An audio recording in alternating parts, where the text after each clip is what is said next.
Give me a second. Let me tell you. Okay, can you see my screen? Okay, so Khadija, today we'll be doing some essay questions practice related to unit 4, which is macroeconomics, right? So let's get started and let's choose our first question for today, right? Okay, now the question here says, right, explain what is meant by money in the modern economy. Okay, right, explain the difficulties of measuring inflation accurately, right? Let's start off with this, right? And the B part is also very, that's also something that we've already covered in our classes, which says discuss whether inflation is necessarily harmful. So let's start off with A part first. Explain difficulties of measuring inflation accurately. Now, what do you think? What needs to be written as an answer to this question, right? What are difficulties of measuring inflation accurately, right? So to answer this question, what you actually need to do, you will start off by explaining, how inflation is measured, difficulties in measuring inflation, yes or no, right? So you can't tell exactly the problems associated with measuring inflation until and unless you explain the examiner that how inflation is actually measured or calculated, right? So you start off by identifying the same steps, right? So the first step is identifying basket of goods. And while we will be explaining these process, explaining the process of calculating inflation, in the middle, we will also identify what could be some challenges. Identify basket of goods, right? So Khadija, the problem is goods and services. That the first step that you have to undertake for calculating inflation is to identify basket of goods. Now, this could be difficult in itself. I did tell you that in real life, the way economists calculate inflation, they are identifying around 600 to 700 products, right? So this is the scale at which you calculate difference in prices of products, and then through that you calculate inflation of a country.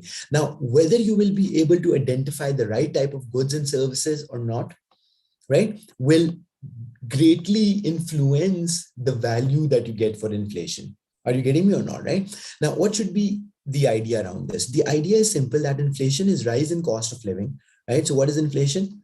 Cost of living. So you need to get an estimate that compared to last period, how much higher are the prices, right? How much the cost of living has increased, right? So if let's say inflation during a certain time period in an economy stands at 10%, this means that compared to last year, this year you need 10% more. This year you need 10% more money to buy the same goods and services that you used to buy a year before. Yes or no, right? So that is what you are trying to calculate, the rise in the cost of living. Now, to calculate this inflation and to calculate this rise of cost of living accurately, what you need to do, the first step, and that's very crucial, is to identify basket of goods and services. Now, what really happens in an economy is that there is a team of surveyors, right? Team of, data collection team members, right? And what they do, they visit different parts of the country, and then they identify all these products that a typical household consumes during certain time period. Are you following me, Khadija? Right? Now, this in itself is a big challenge, that whether you are able to identify all products that a typical family, consumes or not, is a challenge in itself. Whether all goods and services that a typical household consumes is identified or not will be the first crucial step determining the accuracy of inflation calculation. Whether a typical household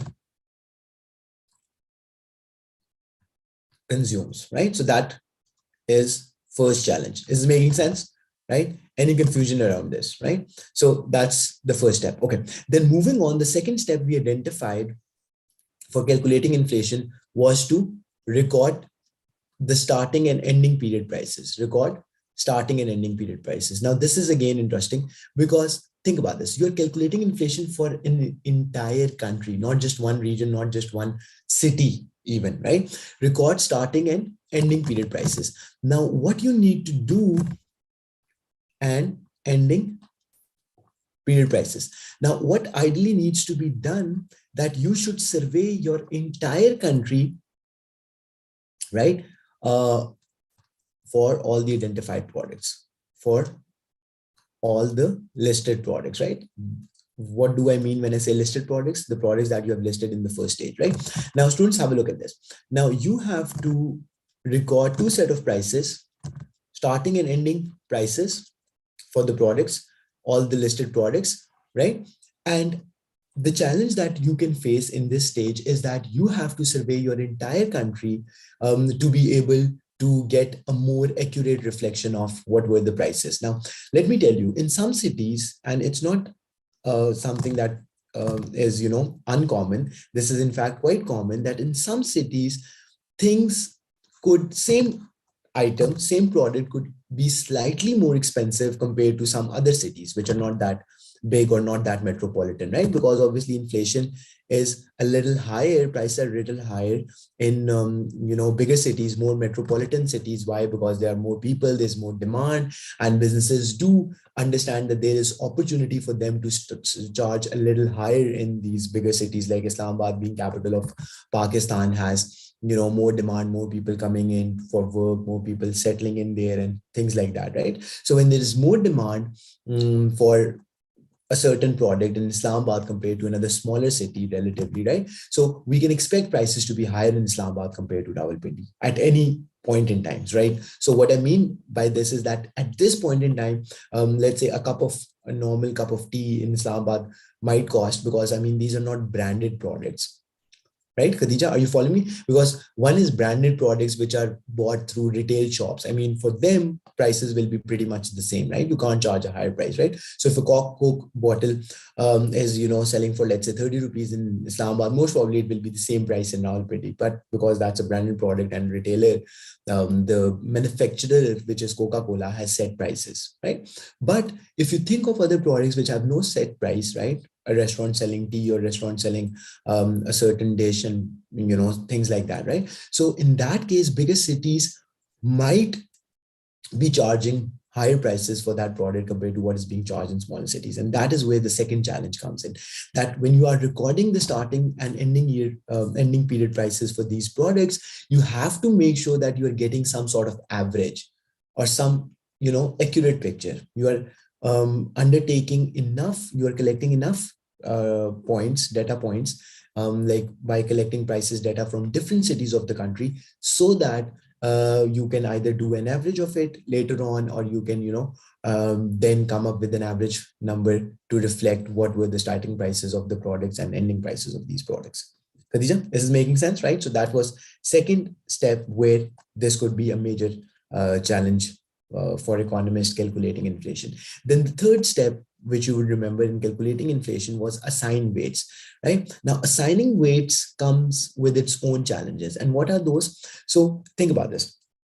When you assign weights, we do know that you have to assign weights on the basis of importance. And I did tell you that most of the times, in fact, that's what we know, that weights are assigned on the basis of proportion of income spent on the good, on the basis of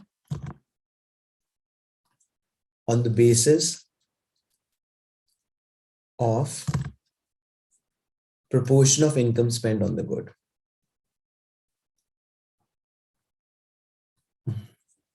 Income, right? Income spent on the good, right? Is making sense? Okay. Now think about this. To calculate this, like how much percentage of income consumers are spending on a certain product. Now we do know that this could be difficult. This could be different between different households, right? Are you getting me? So the rich people might be spending, right, which kind of is understandable. The rich people will be spending much smaller proportion of their income on food items. Why? Because they have more income. So even if they spend more than poor families, it will still be a very small percentage of their total income. Yes or no? On the other hand, poor families will be spending a much larger proportion of their income on food items and other basic necessities and so on and so forth, right? So when the percentage of income that consumers are spending on these different products are different, then obviously how will you assign an overall weight? Because we do know that when you're calculating inflation, you first of all, what you do, you list all the products, right? That what are the products that a typical household consumes, right? Then you record their two sets of prices, right? So we call it P1, P2, starting period price, ending period prices. And then the third step was to assign weights, right? Now, for assigning weights, the challenge that you can face as an economist is to come up with an average value, that how much proportion of income consumers or families spend on different products. You need to get some estimate of that, right? So that is another challenge. And then obviously eventually the fourth and last one comes in, the challenge of which is not that much given all the technology that we have, but accurate calculation, right? So the fourth and the last step is of accurate calculation, that whether you have entered the information correctly or not, and so on, right? So this is all what you need to know, right? Is it making sense?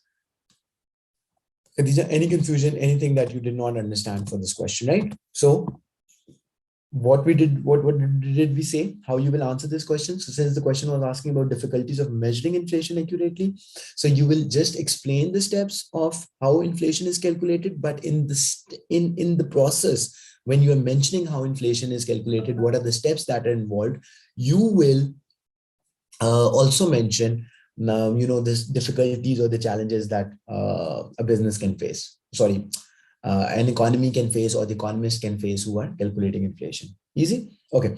Now, the next question says, discuss whether inflation is necessarily harmful. Interesting, right?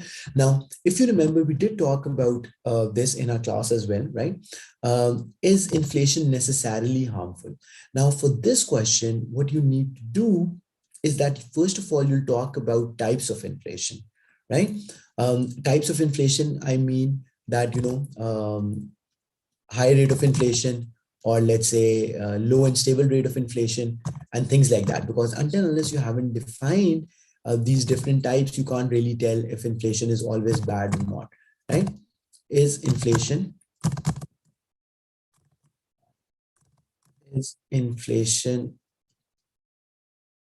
just a second. Okay. So the question says, is inflation necessarily, what is the question saying? Question is saying, is inflation necessarily bad, right? So we are about to discuss both sides. Why? Because the question is saying is, and the question is referring to discuss. So you will talk about both sides of the argument.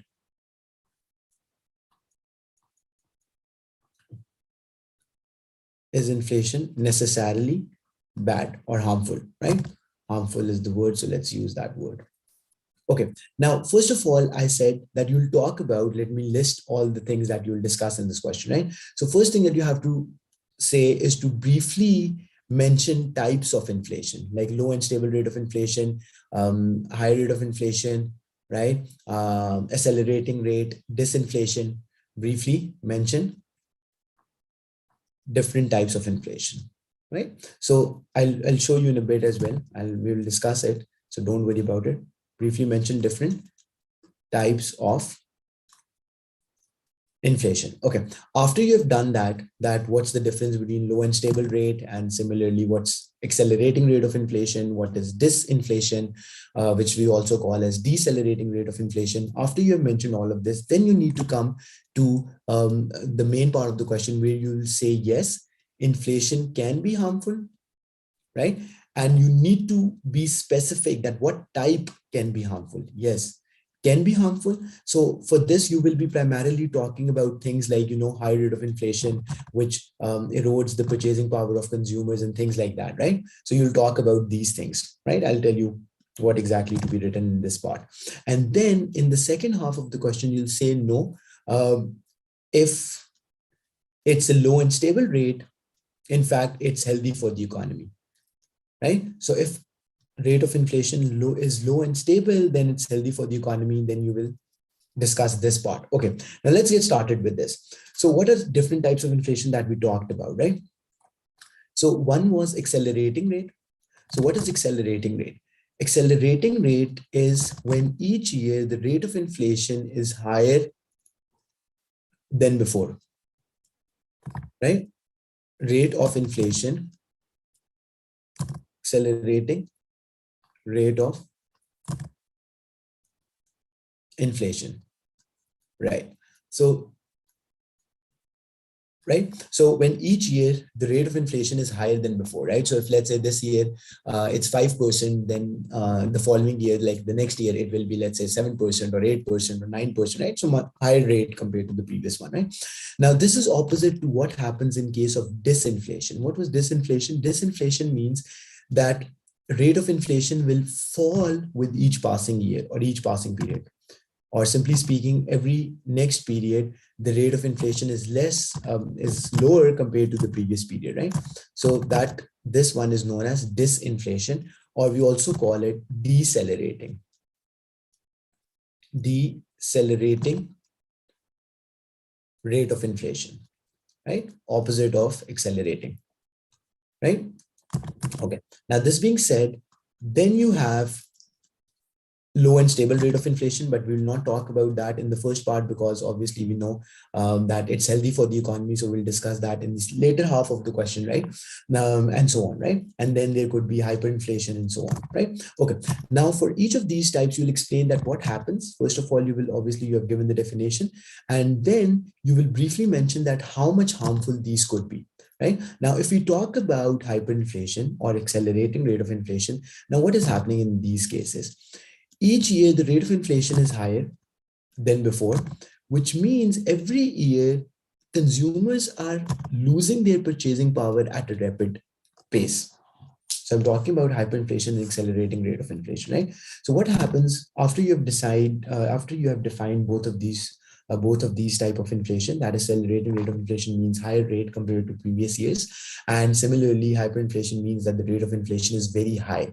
Now in both of these two, what happens? Problems we're talking about how much harmful could these types of inflation be, right? Rapid erosion of purchasing power. Now what do I mean? That consumers are quickly losing value of money. Rapid erosion of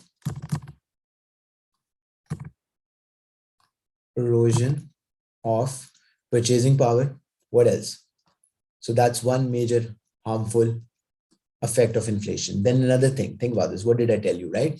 If consumers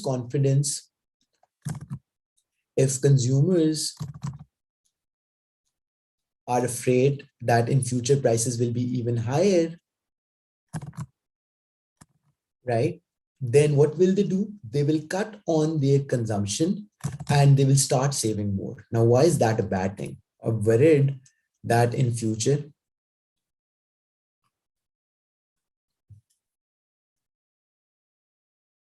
prices will be even higher.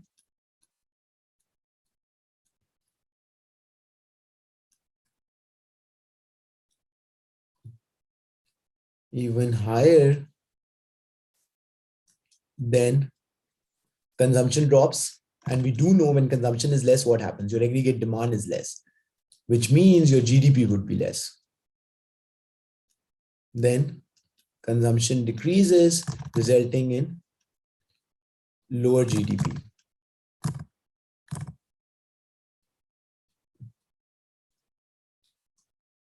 Resulting in, Khadija, are you following me? Right? So we are talking about this question, students, where it has asked us that whether inflation is always harmful, right? So what you did, first of all, you started your answer by defining what inflation is, and then coming to the types of inflation, right? So you'll define inflation as inflation is the persistent increase in general price level, which means that goods and services become expensive in coming years. Therefore, the value of money decreases. That is what inflation. Okay. Then, since it was saying that is inflation always necessarily harmful, so then you have to talk about types of inflation, right? So one is accelerating rate of inflation, one is hyperinflation, one is disinflation, and so on. After you have defined all these types of inflation, then you need to comment on to what extent these types of inflation are harmful. So the first major disadvantage or problem of inflation, very nice, is that it results in rapid erosion of purchasing power, right? So we do know when things become more expensive, so with the same money you will be able to afford less, right? So that's a disadvantage.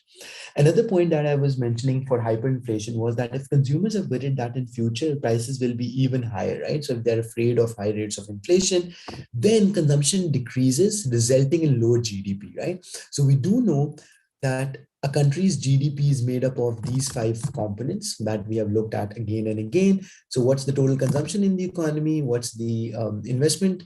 What's the government spending, and exports minus imports, right? So if this component is decreasing because consumers are worried, they want to save more and spend less, then aggregate demand decreases. And when that happens, we do know aggregate demand curve will shift to the left, and so your real GDP decreases.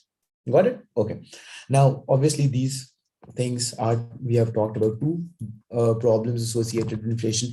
Then another problem of inflation is that people with fixed incomes, right, and retired individuals, I did tell you, people with fixed incomes like pensioners, people who are surviving on pension or fixed income, are the ones who suffer the most, because every year things are becoming more expensive, but the income that they get in their banks and in their wallets, that's constant, right? So they're not getting more income. So income is fixed. Every year they get the same amount, but every year prices are higher. So that means what? People with fixed incomes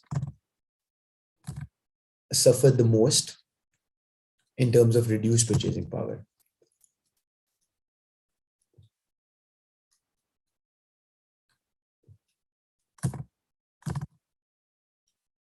Suffer the most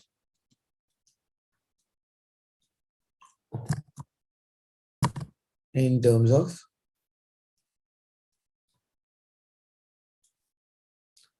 reduced purchasing power. Is everyone clear on this? Any confusion, students? Anything that's not clear? Right? Okay. So these are some challenges associated with inflation, right? So GDP is decreasing, purchasing power is reducing. People with fixed incomes are affected the most because, they are getting fixed incomes and prices every year are increasing, right? Then another thing that you need to say, right? And that's kind of linked to this point, right? So when consumers are becoming like consumers are, becoming, they are spending less and they're saving for later, right? Because they're worried about the rising prices. Then what will that do? That as a result, right, it will discourage investment in the economy, right? This discourages. Why? Think about this. Because if as a business person, you know that consumers are not spending enough and the aggregate demand is low, right? What will you do, right? You obviously businesses do not feel the need of investing more. They don't feel the need of, expanding their operations, investing more. Why? Because there's no one to buy those products. And when that happens, investment is less, businesses are not expanding, and therefore, as the result, there will be less employment in the country, right? So this discourages investment, resulting in lower employment levels. Yes or no? Resulting in lower employment levels, right? Okay, now after you've discussed problems associated with inflation, then I did tell you that in this question, since the question is saying, is inflation necessarily harmful? You have to tell that in what cases inflation might not be that harmful. And what is that one case? So when there is low and stable rate of inflation, then inflation is not that harmful. Yes or no? Did we discuss this or not? Low and stable rate of inflation, right? Now, what is low rate? Low means anything below 10, right? I did tell you if it's a single digit inflation, then it means that it's relatively low. And stable means that from year to year or between one period to another period, the rate is not very high, right? So So after you have defined low and stable rate of inflation, then you need to tell how is this healthy for an economy, right?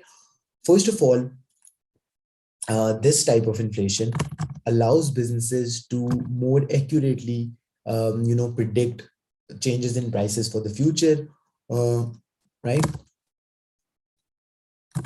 Right. This type of inflation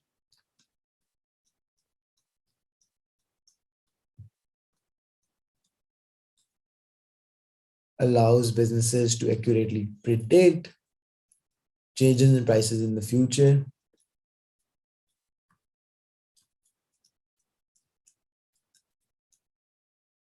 right? And secondly,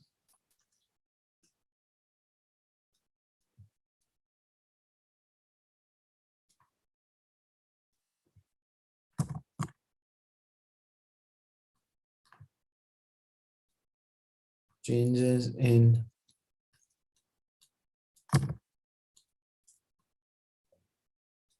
future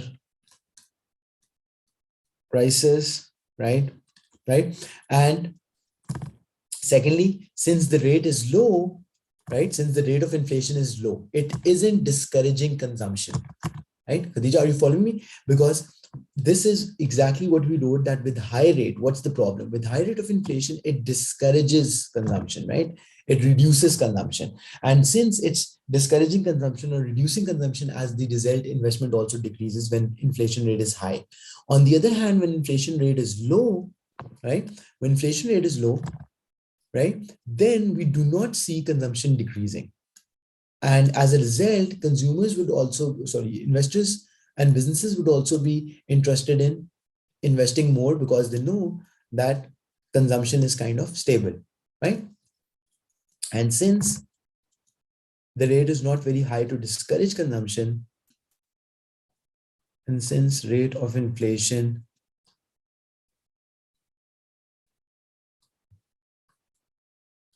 is not very high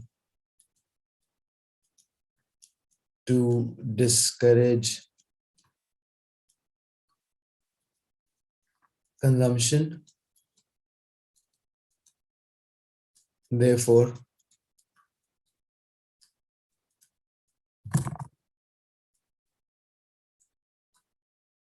businesses will be invested to in business will be interested in investing more.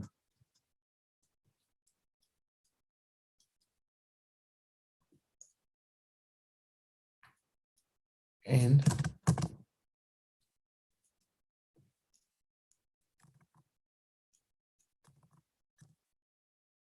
investing more, right? Okay, now let's sum this all up, right? And there, okay, now I will look at this. So the question that we were doing, the B part here, right, said discuss whether inflation is necessarily harmful, right? So this was the B part.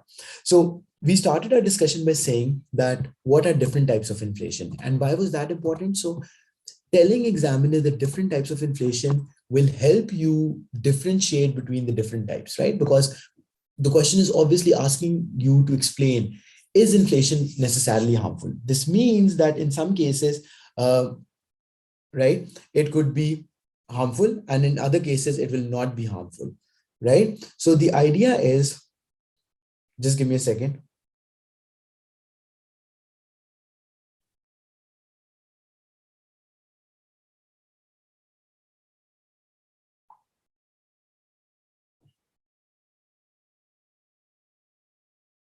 Right. Okay. Now, the idea is that in some cases, inflation will be harmful, is necessarily harmful. So what the question is trying to ask you, that in what cases it's harmful, in what cases it's not. So you can't really answer that question until unless you tell the different types of inflation. So you first started off by defining what accelerating rate is, right? So for accelerating rate, we know that every year the rate of inflation is higher than before, and inflation is increasing, which means each year people are losing their purchasing power at a faster rate. So that was the first thing. Then you were supposed to mention disinflation, so which is opposite of accelerating rate, and that's why we also call it decelerating rate of inflation. In this case, there is inflation taking place, like prices are increasing from a year to year basis, but at least every year the rate of inflation is less than the previous year, right? So that is what disinflation or decelerating rate is. Then the third and the last type is hyperinflation, when the rate of inflation is very high, like above 100% or something like that, right?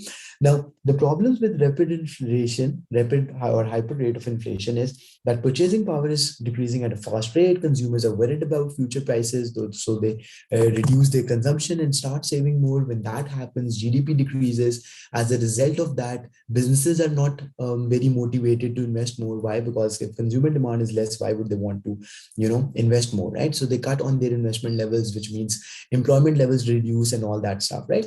Now, this being said, and I did tell you that people with fixed income suffered the most, then we also talked about some other problems of inflation, which I forgot to mention, which includes inflationary noise. So what's inflationary noise? Inflationary noise is when producers confuse rise in prices with increase in demand for their product. So they consider that prices are increasing not because of inflation, but due to rise in the demand for their products, which make them produce more of their goods. And as a result, they build unsold stock of goods. They build unsold stock of goods, which is obviously again a burden for the consumers or the producers, right? So that's another problem. Then you have some minor problems related to inflation, which includes menu cost, the cost of constantly updating your menu and things like that. And then there's another thing called so there's menu cost and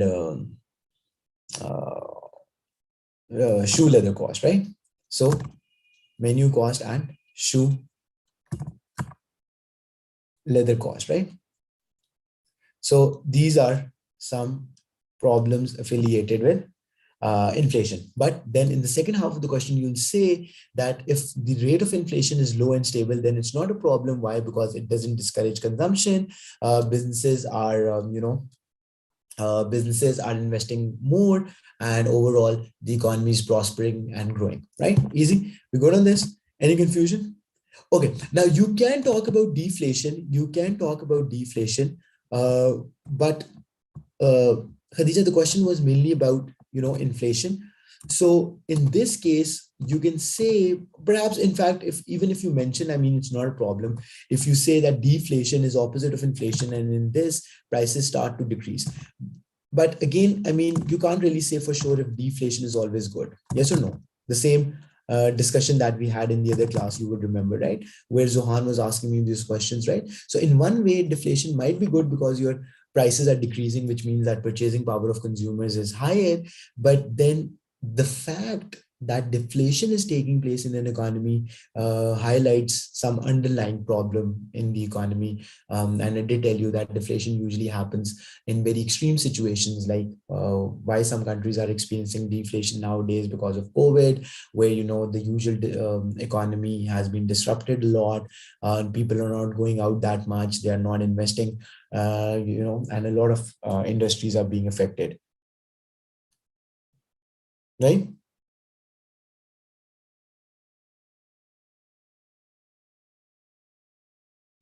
Right? Easy.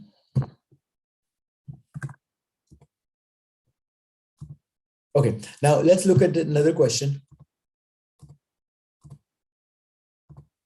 Okay, sorry about that. Okay, how the rate of inflation is measured. Discuss how a rapid rate of inflation might affect different groups within an economy. Uh, right. Okay, we can do this. Let's just do the B part of it. Right? Okay, let's just do the B part of it. Just try to brainstorm a bit, and I'll be with you, right? Because A part is we have kind of already covered, explain how the rate of inflation is measured, right? So just read the B part. We'll only do the B part.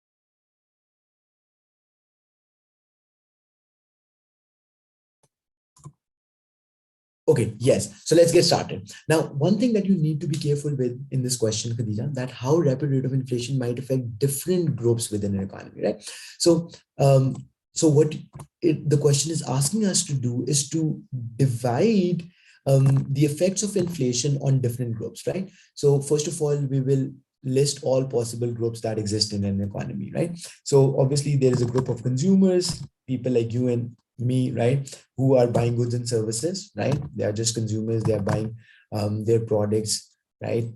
Okay, then there is a group of producers in an economy who are business people who are producing some good or service, right?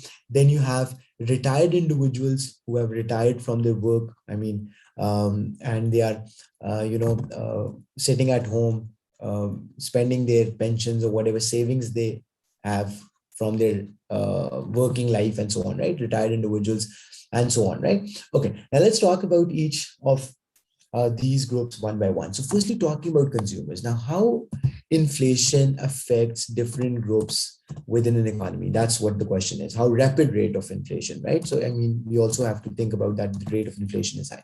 So if you think about consumers, right? So you were very right. Yes, Khadija, erosion of purchasing power. And since it's rapid inflation, so uh, you can put it like this, that rapid decrease in purchasing power, right? Rapid decrease in purchasing power, because obviously the faster the rate of inflation is, the greater the decrease in purchasing power will be, right? Rapid decrease in purchasing power. Easy? You good on this? Okay. Now, even within consumers, now listen to this carefully, even within consumers, Khatija, there would be different types, because obviously consumer is anyone who buys something, right? And that will include all sorts of people, right? But in this question, it's important to differentiate consumers between people who have more purchasing power and people who have lesser purchasing power, right? Or basically, simply speaking, rich consumers and poor consumers, right? People with more purchasing power and people with less purchasing power, right? Now, if you think of wealthy consumers, right? So for wealthy consumers, the effect on their purchasing power will obviously not be that evident or that much. Why? Because even though if prices are increasing at such a fast rate, they have so high incomes that they can still afford to, they can still afford to buy all the products and so on and so forth, right? So they're not being affected a lot. So that's what wealthy consumers, do. Okay. On the other hand, poor consumers or poor families, poor households with limited income, those are the ones who will be most affected from this decrease in purchasing power. Why? Because they were already earning less, and now with high rate might mean that they can't even afford the basic necessities. Consumers will restrict their, exactly, depending on their incomes. Yeah, but still, it's the poor ones who will be more affected. Why? Because they can't, perhaps now they might not even be able to afford the basic necessities, right? Whereas for the rich people, it's only that they are giving on their luxuries, but the poor ones can not even afford the basic necessities, right? So that's, are you getting it? So that's how you need to differentiate, because different groups, the question says how inflation will affect different groups in an economy, right? Okay. Now, this being said, let's come to then producers. Now, this is very interesting.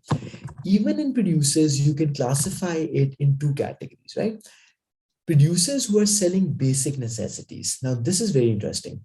So if you think of what happened in COVID, basic necessities, that even though there was COVID going on, but in fact, the demand for basic necessities just increased. People didn't stop consuming food. People didn't stop consuming medicines. In fact, there was more demand for medicines during COVID and all that stuff, right? So what I'm trying to say, that even when prices are very high, producers that are selling basic necessities will not be affected much. Why? Because people can't live without necessities, basic necessities of life, so they will be spending money on those products anyways, no matter how much expensive they become. On the other hand, if producers are selling, let's say, luxury items, right? right? Something very expensive, then yes, these producers might be affected more. Why? Because during times of rapid inflation, consumers are spending, reducing their spending, cutting on their spending, and therefore they will not want to spend a lot of their money on luxury items. Yes or no? Are you following me? Right? So these producers will be affected more during inflation, rapid inflation, compared to producers who are selling basic necessities, just by the simple logic that for these products, there is less elastic demand, which means consumers will continue buying no matter how much expensive they get. Yes or no? Did we talk about this? Less elastic demand, right? So since demand is less elastic, consumers will continue consuming no matter how much expensive they get. And for luxury item, it's more elastic demand. So when prices increase, consumers cut on their um, spending, less elastic demand, right? Easy. We good on this? Okay. Then you have retired individuals. Now, for retired individuals, as I said, that these are the ones who are affected more. Why? Because they are getting fixed pensions, right? Fixed amount of pensions, and with those pensions, they have to, buy everything. Prices are increasing during inflation, so it means that goods and services are becoming more expensive, but their incomes are fixed. So they are the ones who will be affected, or equally affected as much as the poor consumers will be. Yes or no? Okay, then you also need to talk about the borrowers and the lenders, right? Then there's another category of, individuals. There's another group of people in an economy which are borrowers and lenders. Now, think about this. Lenders, as the word suggests, are the people who are saving in a bank, right? They are lending money to other people, right? Lenders. And borrowers are the one who are borrowing money from someone else, right? Borrowing is simply just like we borrow from a bank.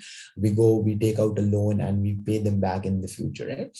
Now, when we talk about the borrowers and lenders, now think about this. When, this might be a little tricky, but I'm sure you will be able to understand. So let's say this person A is borrowing money from B. So money is going from where to where? The money is going from there, here to here. But in future, right?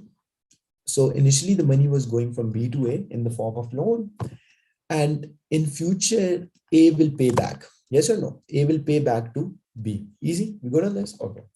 Now the idea here is that let's say this person borrowed 1,000 rupees from B, right? During that time when he has borrowed this money, it was, there was inflation taking place.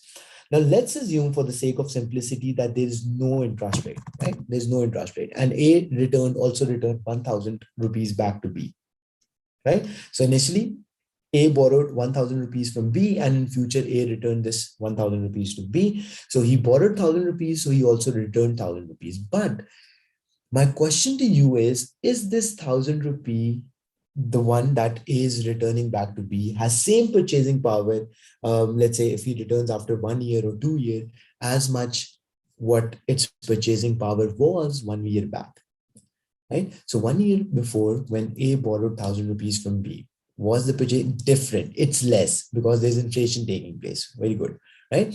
So students, the idea is fairly simple, that first time when this person A borrowed money from B worth 1,000 rupees, it had more purchasing power, right? Because prices were lower. Later on, when A returned the same amount to B, its purchasing power decreased, right? Because things become more expensive. So what it shows that B is the one who's on the losing end, because when he gets to receive back his 1,000 rupees, those 1,000 rupee will not buy him as much as what 1,000 rupee used to buy him 1 year back. Yes or no? Right? So that's what you need to remember. So during times of inflation, lenders are the ones who lose, and borrowers are the ones who gain. Borrowers are the one who gain. Easy. So this is all what you need to discuss in this question. Okay. Right. Now, this is the last question that we'll do, and it's relatively easy and simple, right? So this says, right, using diagrams, explain the difference between demand pull and cost push causes of inflation, right? And then we'll continue with our practice in the coming classes as well, right? Now, what is the difference between demand pull and cost push causes of inflation? So in this question, you just simply need to, first of all, start off by defining what inflation is. Inflation is the rise in the general price level. And there are two major causes of inflation, right? So what is inflation? So inflation is persistent increase in general price level, which means that goods and services over time become more expensive. After you have defined inflation, then you'll say that the two major causes of inflation, demand pull, cost push. Demand pull inflation is when aggregate demand in an economy is increasing, and cost push inflation is when the cost of production is increasing. Now, then you will dive deep into both of these two causes. So demand pull inflation happens because of increase in the aggregate demand.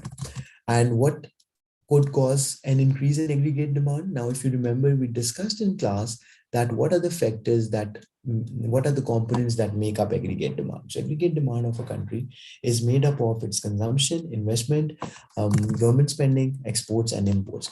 So if any of these components is increasing, then that will cause aggregate demand to be higher, right? So if, let's say, consumption is increasing, why? Because people, the population of a country is increasing, or income taxes are lower, or things like that. So this would mean higher consumption, and higher consumption would mean higher aggregate demand, resulting in demand for inflation. I'll show you the graph as well. Similarly, investment of an economy might be increasing because the producers are more optimistic about the future. They are anticipating economic growth in the future, and therefore they want to start investing right away. And similarly, the government might be spending more because there are elections coming up, blah, blah, blah, blah, blah, blah. Exports might be higher because your exchange rate is becoming weaker, what we discussed in our previous classes, right? And so on and so forth, right? So if any of these factors cause a rise in aggregate demand, what will that do? That would mean increase in aggregate demand. And when that happens, we show it on the graph. So you have general price level on the y-axis, and you have real GDP on the x-axis. Real GDP on the x-axis. So you have downward sloping aggregate demand, you have upward sloping aggregate supply, right? Now, if for any reason your aggregate demand increases, your aggregate demand curve shifts to the right, which means higher prices. And that is what demand pull inflation is, as simple as that, right? Okay. So then you have to tell that what causes cost push inflation. So cost push inflation happens when the cost of production of an economy increases. And what is exactly cost? So cost of producing goods include all the cost components, like how high are the wages in the country, how much is the cost of raw material, how much is the electricity expense, because all of these things go into producing a product or a service, right? So if for any reason wages or raw material and things like that are happening, what that does is that increases your cost of production, causing your aggregate supply to shift to the left. And why does that happen? Because your profit margins will decrease. When cost of producing goods and services is more, the profit margins on a product decreases. So profit margins decreases, meaning less incentives to produce. So it causes a leftward shift in aggregate supply, and therefore your general price level rises. Easy, right? So yeah, that was about the practice, right? In upcoming classes, we'll practice some more questions to get a better idea of whatever questions are being asked, right? Right. So we have done some questions related to inflation today. In the coming classes, we'll also do some questions on exchange rate. The other day, in fact, we did do some questions on exchange rate, and then we'll continue this practice, right? Okay. So I'll see you then. Take care and